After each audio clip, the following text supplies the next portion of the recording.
So it's almost go time for the big fancy Age of Sigmar 4th edition box Skaventide. Let's talk through the contents of the box, whether or not it looks like an overall good deal compared with other Warhammer, and does this box beat the 40k Leviathan box out for value.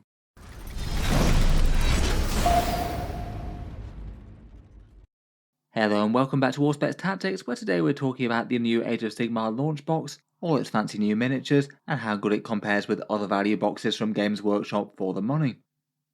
As a Warhammer 40k focused channel, I certainly don't have quite as many insights as to the rules or gameplay of Sigmar, but I've certainly been enjoying the miniature reveals that Games Workshop's kept coming over the past few weeks or so, and for this one I was intrigued to take a look at it to see how it worked out versus other Games Workshop discount offerings, and particularly try and compare it with Leviathan and which one seemed like a better deal overall. With that in mind, we'll go through the contents of the box set bit by bit, take a quick look at the miniatures and roughly estimate their value if they were sold separately, look at the overall discount, and then finish up with a few interesting polls and charts to see how interested people are in the box and whether or not people prefer Leviathan or Skaventide, and are they in it for the Stormcast or the Skaven. As we know, it's launch day for the box coming up tomorrow. The box set will go on pre-order on the 29th of June for full release on the 13th of July. That's when the box sets will hit stores. It's £160, $265 or 210 euros, which I believe translates to 450 Australian or 320 Canadian dollars. These are the times it goes live from Games Workshop around the world. Should be their normal time for pre-orders, so 10 AM in the UK, 1 PM Eastern Time in the USA and Canada, 11 AM in Europe, and midday Eastern Time in Australia. As ever, if you were looking to pick it up, my first port of call would be discount retailers. I do have a bunch of them linked down in the video description. 15% off in the UK for Element Games, 21% off for Gap Games in Australia, 10% off for Fenris Workshop in Canada, and 15% off for Wargame Portal in the USA. There'll be plenty of other options available as well, but a big thank you to anyone using those links down there for when they pick up Warhammer things. It does help support the channel. For release times for those stores, Element Games in the UK matches Games Workshop at 10 AM, as does Gap Games in Australia for midday Eastern Time. Fenris Workshop and Wargame Portal go for midnight releases though, Eastern Time in Canada and Central Time in the USA. It doesn't usually hurt to be early to Games Workshop big boxes if you're certain that you're going to be picking them up, as we don't know how many they'll make and they have sold out a bit in the past.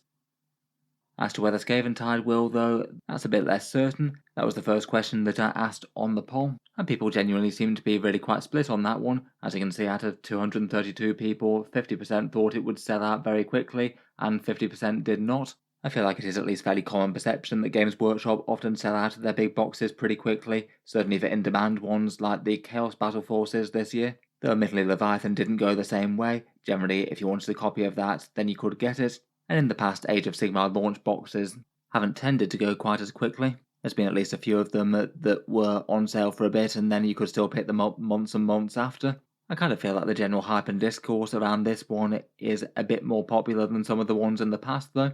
Stormcast Eternals getting a core range refresh is kind of a big deal as one of the most collective factions, though people are certainly hyped for the remoulding of the Skaven, a particularly beloved race in the fantasy setting that haven't had much attention for a very long time. Regardless of that, my guess would be that there'll probably be enough boxes to go around and you don't need to rush too fast, but I guess we'll wait and see.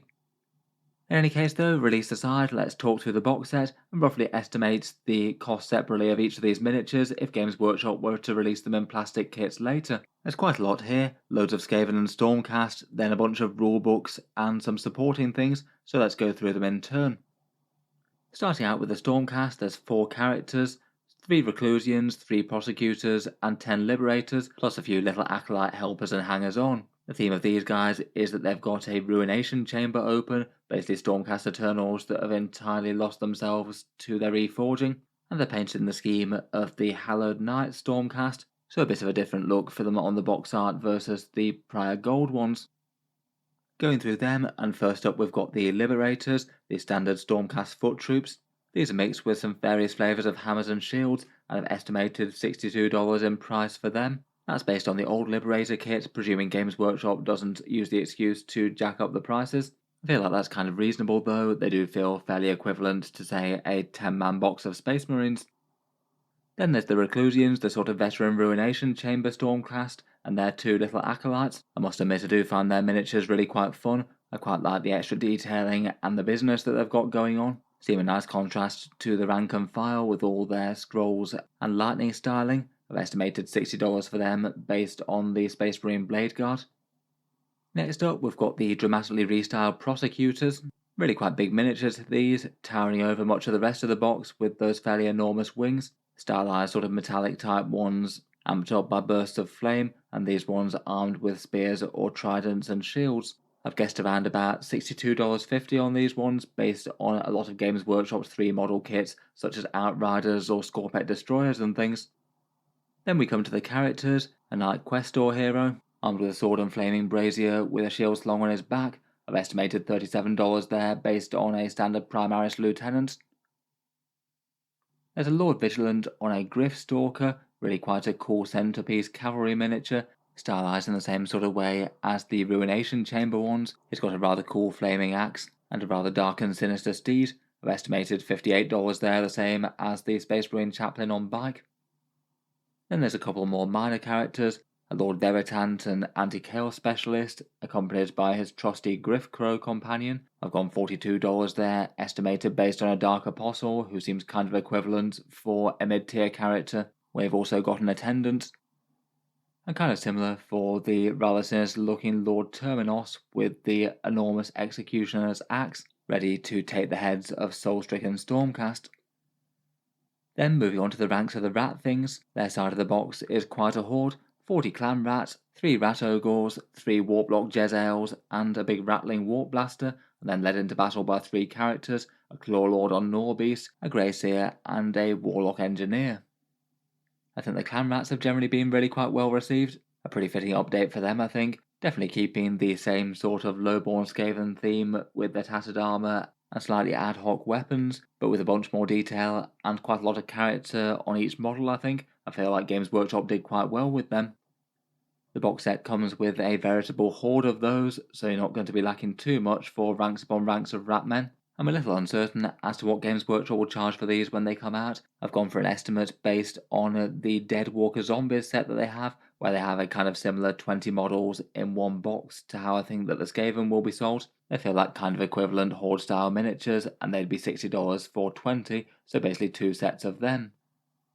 Then perhaps some of my favourite miniatures for the box are these twisted and augmented rat ogres, nasty hulking brutes with some heavy hitting blades on, and infused with a bit of warpstone for good measure apparently. I've gone for the same estimate as the prosecutors there, based on a set of heavier 3 miniatures from Games Workshop, $62.50 for them. Then we've got the warplock Jezzails, ready to snipe down some Stormcast from a distance. Not particularly enormous miniatures, these ones. I've gone for $52 as the estimate, based on the Von Ryan's Leapers or the Guard Heavy Weapon Squad, both of which come in at that price.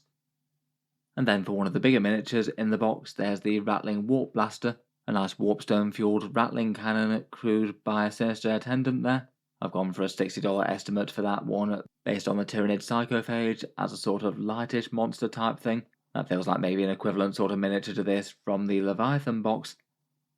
Then we've got the Skaven characters, the Warlock Engineer, commanding his gunnery and armed with a sniper of his own if he wants to get stuck in. I've gone for a light character kind of price of $37 there. Then we've got the Twisted and Horned Grey Seer, all ready to do some malign magic for their deity, no doubt. I've gone for $42 there, based on a sort of standard faction commander sort of price. And finally, to lead the Skaven into battle, we've got the Claw Lord on Norbeast, perhaps a bit of a twisted mirror to the Stormcast leader on cavalry. Looks like he's fighting with a warpstone lance and pistol, and riding a particularly freaky steed there. Then finally, to round out the box, we've got the terrain and all the supporting bits. There's a game board and a few bits of ruined terrain here, 2 walls that are sort of order type scenery that have been vandalised by the Skaven. Fairly biggish walls, I guess, but maybe smaller than most Games Workshop terrain kits that they'd sell individually. I haven't given these a price estimate for now, and I'd treat them as bonus. Maybe easier to estimate though is the Age of Sigmar core book, a great big 270-page tome. Seems likely that it'd be priced the same as the 40k core book, which is $65, and that's got a similar sort of size and page count. Then alongside that, while the 40k launch book had the Leviathan Crusade supplement contained within it, the Sigmar one they've decided to separate them out and have their tome called Fire and Jays as a completely separate supplement. To my understanding, this will be the one that allows you to play the Spearhead game mode, the sort of box set versus box set thing that seems like a slightly more involved evolution of Combat Patrol for Warhammer 40k. Basing it on their sort of narrative supplement books, I've included this one at $60. That's based on Crusade Pariah Nexus, which is a similar sort of size and 120 pages. Then finally there's a few more bits, General's Handbook cards, and a bit more paper. Not 100% sure what that'll be priced at. If sold individually, it feels a bit more of a getting started type thing, and again I'm not going to include it in the value calculation. Overall though, putting those rough estimates together, that'll make the Stormcast Eternals around about $363 worth of miniatures, and the 50 Skaven around about $431. That's going by Games Workshop's price tag on them, though I sort of feel like when you put the two sets of them side by side, they do sort of feel kind of equivalent in terms of overall weight of miniatures. Obviously the Skaven have way more, but the vast majority of them are kind of tiny clan rats, where even the Liberators absolutely tower over them. Adding those together and then adding on the price of the rulebooks, that gets you to around about $920 worth of things that will be sold separately in the kit. So theoretically that's around about a 72% discount or so compared with Games Workshop's normal, which as with Leviathan is kind of basically unheard of good outside of these launch box sets. Just very roughly speaking, if you were to try and buy the equivalent of these separate in Age of Sigmar 5th edition or something, there's basically a reasonable chance that you get around about a third of it for the same sort of money investment. I would of course bear in mind though that these miniatures are all monopose ones. It's one of the ways that Games Workshop puts more miniatures into these big starter box sets, and that might lessen the value for some people out there. I sort of feel like they kind of outweigh that though by making it basically entirely new sculpts for the entire box sets to add interest, even if the ones contained within tend to be kind of fairly simplistic. Overall though, at least by Games Workshop standards, this is about as good as Warhammer ever gets. When comparing that to the Leviathan box set, things are fairly even to be honest. In terms of theoretical discount, Leviathan turned out to be around about $980 of stuff that Games Workshop would have sold separately, sold at $250, and Skaventide is around about $950 for $265. That's adding a little bit to account for the terrain. Maybe for a slightly fairer comparison though, Leviathan should probably add an extra $60 or so for the supplement book, which in that format was just put into the main core book there, so it means that the rulebook that you get in Leviathan is a lot more bulky. Overall though, they do genuinely feel like really quite equivalent box sets. Maybe Leviathan seems to have the very slight edge in terms of theoretical discounts, but honestly I feel like by the numbers there's just not really all that much in it. Obviously theory numbers aren't the only thing though. I decided to ask you guys whether or not you thought that either Skaventide or Leviathan was the better deal. It seems that by your votes you went 70% for Skaventide and 30% for Leviathan. I was kind of interested that was such a skew in that direction to be honest. They feel like pretty equivalent models quality wise, new sculpts from monopose starter box. I think there's a fairly equivalent weight of plastic in the box. I do honestly suspect that this was a little bit of new shiny thing type bias going on in this poll. Leviathan was very very well received at the time, but now the hype has died down a bit. I can't help but think that it's maybe a bit natural to look at the new unreleased thing with a bunch of new miniatures that no one's seen and maybe see it as preferable. I'll be interested to hear your thoughts down in the comments as to which one you'd rate better and why though. I did ask a few other questions on the poll. This one was just to establish who was actually answering the questions. It was a channel poll focusing around the Skaventide box, and this one was just asking what you actually collect. Given that I'm a 40k channel, unsurprising that around about 40% of people collect 40k but not Age of Sigmar. Though also not really too surprising that a bunch of the people who were interested enough to share their thoughts about the Age of Sigmar box set were people who collect that, the vast majority of which also play 40k. In terms of how the box set went down with Age of Sigmar players, it looks like around about 2/3 of the people who played Age of Sigmar are looking to pick up the box set, so seemingly quite popular on this poll at least, though admittedly it was a poll that was focused around Skaventide, so bear in mind that that might skew things a bit. Also looks like there's a fairly hefty proportion of people who are intending to start Age of Sigmar with this exact box set, being lured in by some shiny Stormcast or Skaven no doubt. Out of the two, my guess was that there would be more hype in the Skaven than the Stormcast, I feel like there's been a bit more interesting discussion with them online, mainly because maybe they're the new thing for this edition, where Stormcast have been done in various forms several times over now. There's still plenty of love for the Stormcast though, 40% of people are more interested in them versus the Skaven, so plenty of love for them as well. That seems to broadly carry over when I asked what's your primary attraction to the box if you were picking it up. A similar sort of preference for Skaven over Stormcast, though a good amount of people answered they were interested in both of them equally, and to be fair I do feel that there's some pretty big interest for them on either side. Finally, last but not least, I thought we'd take a look at the two centerpiece models squaring off against each other, asking which faction had the coolest leader model, the Lord Vigilant on the Gryffstalker versus the Clawlord on the Norbeast. It looks like this one was again almost exactly tied, just a very tiny preference for the Lord Vigilant, but seems that there's a lot of love for both of these sculpts out there. Just on personal preference, I think I'd probably give this one to the Lord Vigilant myself, probably one of my favourite out of the Stormcast miniatures. I think I like some of the others on the Skaven side just a little bit more than this guy, but obviously I think he's a really cool miniature as well.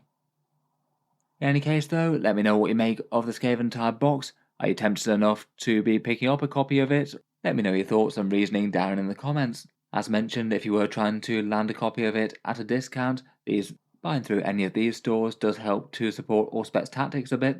Plus of course getting quite a nice amount of money off versus buying direct through Games Workshop's web store. A big thank you to any of you choosing to pick it up through that. Otherwise, feel free to subscribe to Auspex Tactics, or certainly keep up with Games Workshop's news and rumours, mostly focusing on 40k, though I'm sure I'll be dipping into a few of their other gaming systems from time to time, whenever they have some particularly big or interesting news. Finally, if you've been enjoying all the videos on Auspex Tactics and you'd like to help support the channel, I would just like to mention that I do have a Patreon page, and that's linked down in the video description below.